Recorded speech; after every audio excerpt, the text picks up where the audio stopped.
most of the men, and including myself, we get our sexual education from porn. And that is one of the worst teachers possible. It's been a long time since I've done an interview on my YouTube channel, but occasionally I stumble across someone who I think is really interesting and could provide a lot of value and insight that, quite frankly, I don't have to you guys. So I wanted to introduce you to Alex. Is it right to call you a sex coach? Can you tell us a bit more about what you do? Yeah, absolutely. And thank you for having me. My name is Alex Grundy, and I am specifically a men's sex coach. And I help men overcome performance anxiety in the bedroom in the form of premature ejaculation and erectile dysfunction. What I do notice as a dating coach is how, if a man is worried or feels like at the sexual stage of a relationship that things don't come together, that perhaps he's got a good online dating profile, he can meet women quite comfortably, he's good at those first few dates, but when it gets to being in the bedroom, that's where he lacks confidence and he actually feels rejection at that stage of the dating process. That is really, really hard emotionally to deal with. Yeah, absolutely. And I see this all the time. I've experienced it myself. Our sexual energy is at the root and core of who we are as a man. So if we're not connected to that and we don't feel confident in the bedroom, it's going to affect our confidence in basically every area of our life, not just your relationships with women, but personal relationships, friends, work, everything. You're not the full expression of yourself when you don't feel good enough in the bedroom. And I like that you say connected to that, because I think I haven't had the experience of growing up and living as a man, but don't you feel that there's a lot of shame around male sexuality, right? So isn't it harder perhaps now for men to connect into that intuitive sense of their own sexuality without feeling shame or embarrassment, or they're doing something wrong? Or yeah, I think there's so many different factors that contribute to shame for all humans around sexuality, whether you're a man, a woman, or in between, doesn't matter. But for men specifically, most of the men, and including myself, we get our sexual education from porn. And that is one of the worst teachers possible and creates even more shame and fear and anxiety around performance, comparing themselves to these unrealistic versions of what they think sex is supposed to look like. And I know for myself, when I compared myself to a male porn star, I was like, I don't look like that. How am I going to be able to please a woman? So much of porn is dominated by, extremely large male anatomy and really caters to that, that women want it bigger and better. And, that can have a really dramatic impact on men. And some studies have shown that up to 65% of men with above average size genitalia, they think it's really small because of comparing it to porn. And I mean, there's so many other things. I think that's for a whole other YouTube interview, is why porn is a million miles away from actual sex. But I know part of your content that I really liked was you talked about there was a big myth that not just guys, but people generally believe about the sexual experience, which I'm sure is partly conditioned through porn. Can you explain about some of this big misconception about what sex could look like? Yeah, and the big myth that I was talking about is that sex or sexual intercourse is a failure if it doesn't result in ejaculation. And this is something that was like ingrained in me when I was just a teenager. As soon as I started being sexually active and I shared with a friend, like, oh, I was with so-and-so, and they're like, well, did you ejaculate? And I was like, no. They're like, oh, then it doesn't count. And it's so weird to look back on that, but that was totally how I thought. And I ended up doing that to other friends. So that was the standard. And porn definitely exacerbates this. It revolves around male pleasure. The male ejaculation is kind of the climax, the end of not to make a bad pun. Yeah.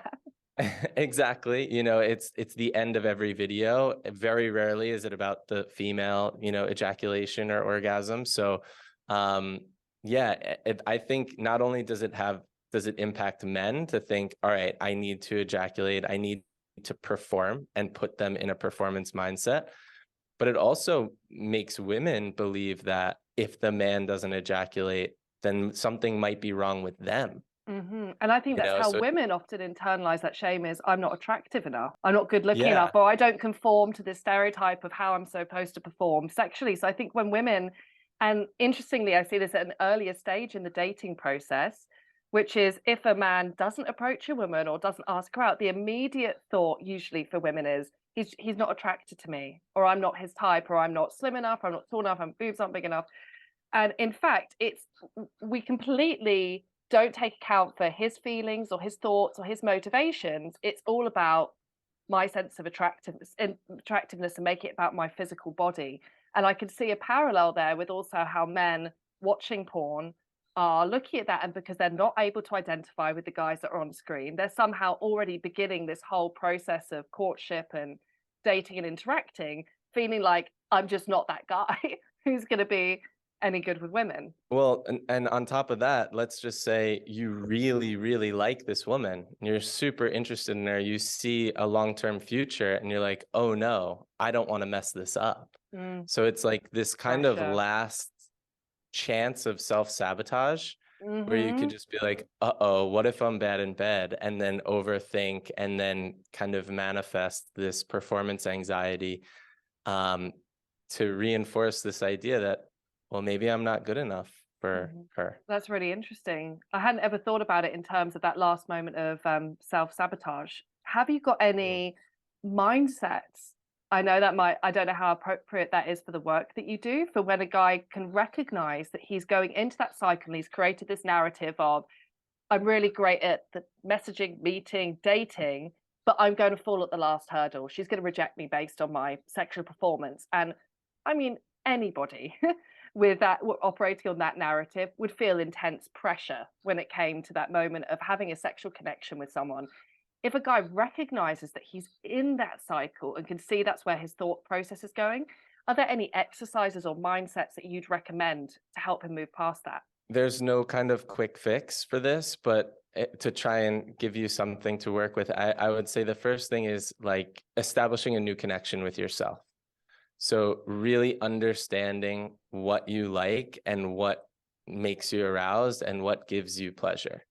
Because a lot of men kind of just think, all right, well, it's after dinner. It's that time where she wants to come home with me. And they're not feeling comfortable. They're not feeling safe. They're actually in fear. So they're just thinking, all right, how do I get through this? How do I, make this work? And so she thinks I'm at least decent in bed, as opposed to really understanding their own pleasure and being able to communicate that and say, hey, this is what I like. Maybe a woman starts going a little too fast, and Mm, that's really unsafe for you. And you need to say, hey, I really like to be teased, or I like to take it slow, and maybe even set a boundary that like, I want to take things slow sexually. So, maybe we don't have penetrative sex for the first few weeks. And, when I've shared this with men, they feel like, oh, I don't want to ask for that. What if that's what she wants? But every time I speak to a woman, if a man were to share with you, I really like you and I want to take it slow. I mean, that reinforces like they're not trying to jump into bed with you. They're uh-huh. not trying to Helps to use diminish all a the lot of anxiety for the woman in terms of yeah. her So concerns about feeling used or, and what I like about that is I think it's challenging that narrative, which again, I see so much in the dating industry of this golden standard that somehow you have to reach as you go on one date with a woman and have sex with her. Like, mhm. or even more extreme versions of that that are hiding around the dark corners of YouTube of, oh, I meet a woman on the street and within an hour she's coming home with me. And this is like some amazing, awesome Superman achievement that, something that guys should be aiming towards. And to me, it sounds like a recipe for bad sex. It sounds like pressure. And I've actually had many guys on my coaching calls communicate to me, well, actually, I'd prefer to wait because they get that actually after building some of that relationship, it just feels intuitively more comfortable for them to wait to have that sexual relationship. And I think, as I said, dating advice often tells guys they need to be driving and pushing this interaction forward without also really taking agency and feedback from the woman. But beyond that, I like your point that it's not just about what works for her, it's also about developing a way of sexually connecting that's actually also more comfortable and more safe for the man involved. Yeah, and this hookup culture puts more pressure on men. It's like telling men, "Hey, you should want to have sex on the first date." It's like Mm, this weird pressure as men that, everyone says like men are pigs, all men want are sex. yeah. I hate to break it to everyone. Like that's not true. And if you're a man listening to this or watching this, like that doesn't have to be you. It's certainly not me, And I think men think, what's wrong with me if I don't want to have sex every time I get the opportunity? And I'm like, nothing. Mm. That's good. But somewhere along the way we got confused into thinking like, oh wait, I'm a man, I'm supposed to be able to be hard, anytime a woman looks at me. Mhm. And it's just so unrealistic, and again it just puts so much more pressure. And I talk a lot actually of men's dating about this performance mindset of like, how do I make her like me? How do I say the right thing? The things she wants to talk about on the date? How do I make her attract me? How do I flirt? So all of their focus is really external. It's about how do I do the right thing at this moment to make her want to be with me, to get past this stage or this achievement, whether it's a phone number or a date or having sex with a woman. And so little is actually focused on what standards a man has, what does he actually want out of that process? So to hear a man, particularly a sex educator, talking about that in terms of sexual connection, I think is so important. Um, for the women out there who are listening to this, and I can imagine there's going to be a lot of women nodding along to this video who are hearing it and being like, "Hallelujah for Alex." What can women do at that moment where they are about to have a first time sexual experience with a new partner? They can see perhaps like that there's anxiety and there's fear. It's not connecting perhaps in the way that either of them would ideally like to happen. And the woman might well know that the guy will have this narrative that's weighing him down of needing to perform or needing to be the perfect best lover ASAP on the spot. What can a woman do in that scenario to help her partner? Yeah, I really appreciate this. And honestly, I don't think women understand how much pressure men put on themselves. I don't think they know. So Mm, that makes this question even more important.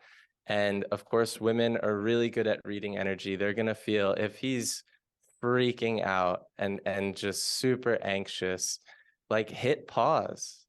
Be able to say like, hey, it's okay if we don't do it tonight. Like, let's just connect and cuddle and kind of, I think it's a really important to, one thing a woman can do is to disarm a man that she knows is super nervous and is, or has potentially already been with and he experienced some ED or PE, mhm, is to communicate a little bit about her own experience with performance anxiety, mm, because my personal estimation is like everyone's experienced it at some point in their life, at least one time where you just felt insecure, nervous, you were in your head, you didn't feel sexy, whatever, and being able to just share like, hey, I experience performance anxiety sometimes too. Sometimes it's really difficult for me to have an orgasm, and just open up this conversation so they know they're not alone. Because most men, every time I talk to someone on a call, I'm the first person they've ever told. mm. So as a woman, if you can make him feel safe and help him open up about what he's experiencing, and it's super normal. Yeah, So yeah. like to be able to just be like, hey, this is normal, this is And sometimes okay. isn't that the nicest thing that you tell people on your coaching calls where they're like, "Oh, I've got this thing and it's, pretty bad." And you're like, "Actually, it's normal." No, And sometimes that's well, that feeling of acceptance, right? Of realizing that you're not some kind of like aberration, you're not doing something that's weird or different or really wrong or different to other people. It's actually just this is something as people we experience. it would be weird if we didn't have it with all of the conditioning, with Mhm. the kind of education we have from porn and movies. Like I would like to meet someone who doesn't have any record of performance anxiety. But yeah, this opportunity for women to be able to, in a really gentle way, support him Mhm. in making him understand like, hey, we don't need to rush this, you know, and And that like, let's do it when it feels really safe and relaxed and good for both of us. right, and I think the irony there is both parties may be feeling pressure to rush things because they Yeah. think that they may be like, well, it's date 3, so isn't there some sort of like unwritten rule here that we need to take this next step now? And I think just people are all different and individuals. There can't be a rule around stuff because we all have different senses and parameters of when we feel comfortable and ready to take that next step, whether that's meeting for a physical date or having a sexual relationship with someone. So I think taking ownership of how you feel at that stage in the process and then being able to communicate that is so powerful. And I love that you're also, whilst your title is sex coach, what you're really talking about is a lot of emotional intimacy and how to relate to women in a more profound and better way. So I think that's so valuable for the guys that are listening and for the women too. Um, I have already got people that I feel like I can immediately say Alex is the right person for you to work with because it's just not my wheelhouse.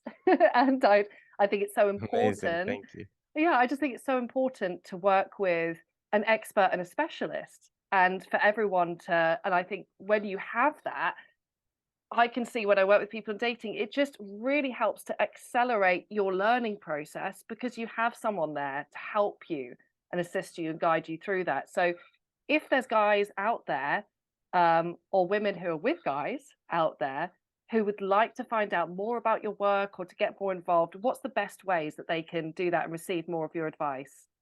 Yeah, thank you. So the best thing would be to visit my website, superiorlovers.com. I have a free training there, and if it resonates with you and you want to learn more, you can book a call with me, and that call will be directly with me, and we can discuss if it would be a good fit for us to work together. Another thing you can do is visit my YouTube channel. It's Alex Grendi, AlexGrendi.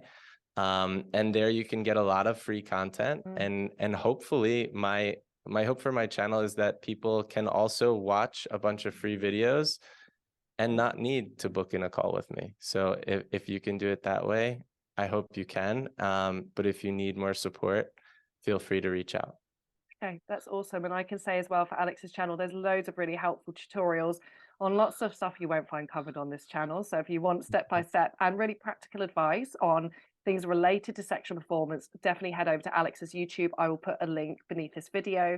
And I just want to say thank you, Alex, because I feel like you've given such an amazing message to the guys out there. I hope actually there's men out there that are feeling just a bit of pressure has lifted from being able to watch your video Mm. and listen to you. And I really hope they follow the rest of your work. Yeah, and thank you so much for the work you do and giving me the opportunity to share with your guys and the females in your audience to hopefully help them have a better sex life. Who doesn't want that? Okay, thanks. Thanks so much, Alex. I hope to speak to you again soon. Thank you so much. Yeah, you Bye. too. Bye.